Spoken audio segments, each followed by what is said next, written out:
kind of work you want to find is with an investigational new drug sponsored by a private corporation, like one of the main drug manufacturers, because that pays a lot more.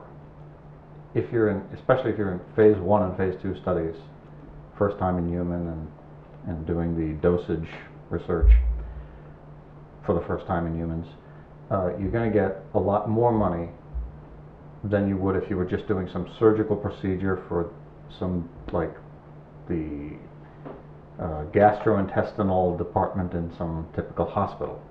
If you're doing it with one of these investigational new drugs, it's going to be not only worth doing over and over again as a major source of income, it's also going to be worth traveling to another city to do. And people do travel. And the pay, I used to say that the fair and standard typical pay that it should be, just because that's a respectable amount of money, was $200 for a full day.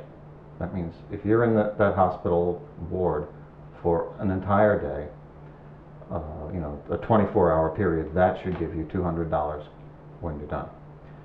When you're in there, you're not paying for meals, you're not paying for things that you run up in your regular life, and so it's better money than it would be if you were still running up bills outside.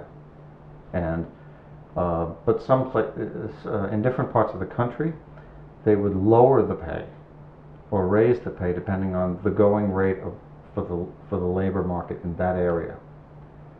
So you'd get less money down in North Carolina or Florida than you would in New York or Philadelphia or Boston.